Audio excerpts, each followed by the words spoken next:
We have to pause that there because we're going to that live media briefing by the Democratic Alliance on the issue of Tshwane. John Steenhuisen at the podium.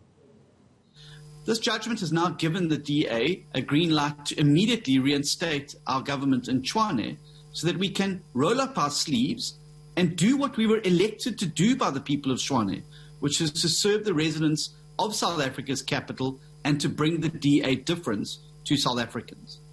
Most of all, this judgment exposes that the ANC, and in particular the villain in the piece, MEC Maile, was engaged in a power grab and abused his position and the Constitution to try and effect this backdoor power grab. First of all, MEC Maile agitated the ANC councillors in the City of Tshwane to make it ungovernable by constant walkouts from the Tshwane Council, breaking the quorum and making it impossible to take decisions. It was this petty politicking that has put service delivery and the residents of Tshwane in peril and left them without a government during one of the most difficult times in South Africa's recent history, the COVID-19 crisis.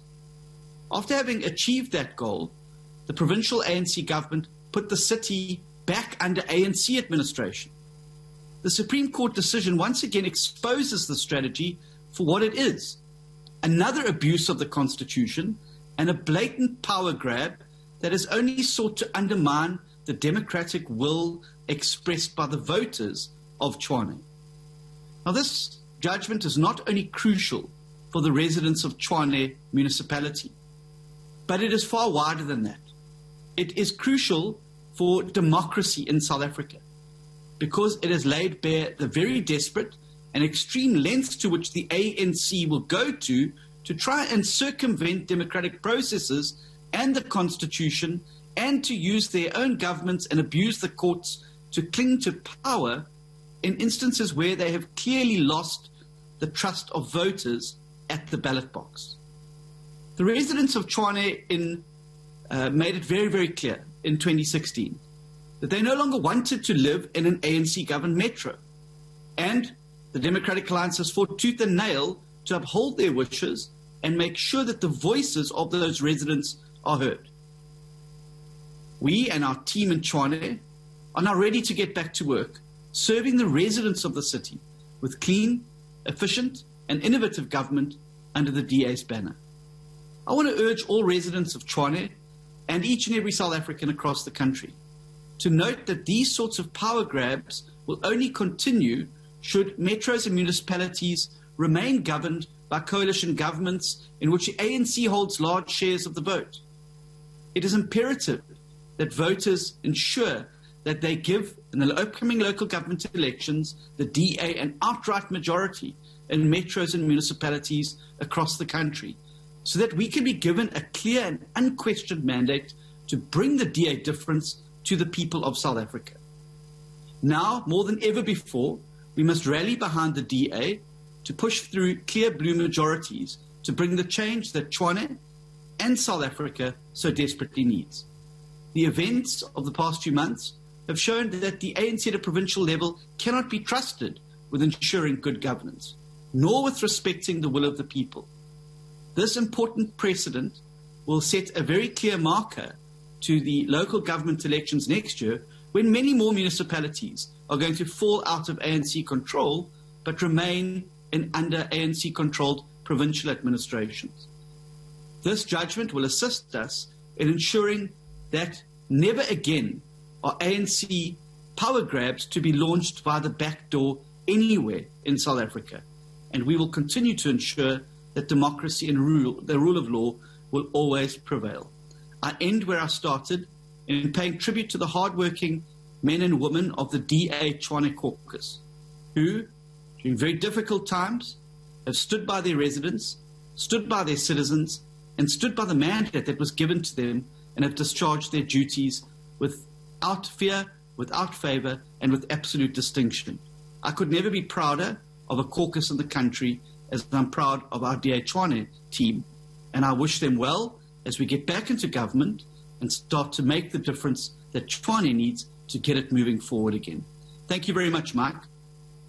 Thank you very much, John, and thanks for the statement that you've made and the clear markers that you've laid down for not just the DA but also the voters in Tshwane and beyond.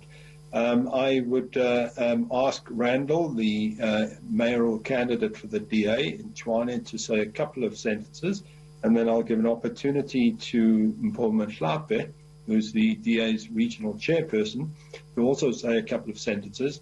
But colleagues in the media, when we give you the opportunity in a few minutes, we'd like you to use the raise hand function. And if you need any guidance in that regard, by all means, use the chat room to ask for guidance.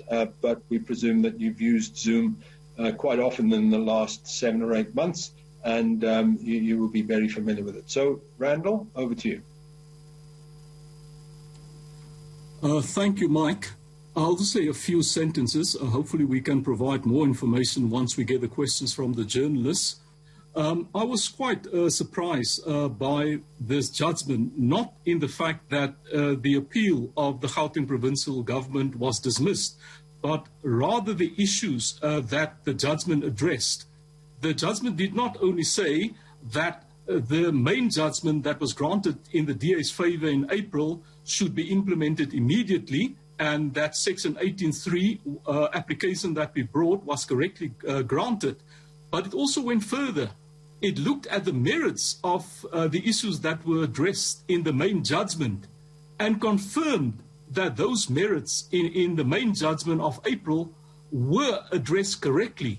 And what this judgment further did, it addressed important constitutional issues which came as a surprise, and it confirmed the autonomy of local government, that in fact we have 3 spheres of government.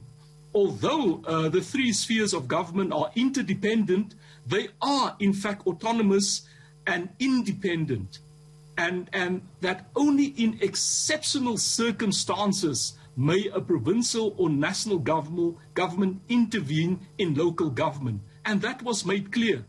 So once again, MEC Mahile was wrapped over the knuckles. And going forward, we are quite convinced that the Constitutional Court will also rule in a month or so in the same manner. So thank you very much, Mike.